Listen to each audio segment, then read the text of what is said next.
ఏ యోగ్యత లేని నన్ను యోగ్యునిగా ఎంచావు, అర్హతే లేని నన్ను ఆదరించినావు.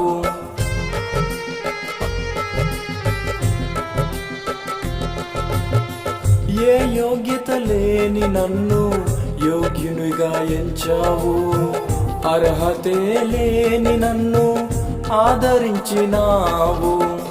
విసిరివేయబడ్డ నన్ను విమోచించినావయ్యా, విసిరివేయబడ్డ నన్ను విమోచించినావయ్యా. నీ కౌగిలిలో నన్ను దాచి ఉంచినావయ్యా, నీ కౌగిలిలో నన్ను దాచి ఉంచినావయ్యా. ఎన్నిక లేని నన్ను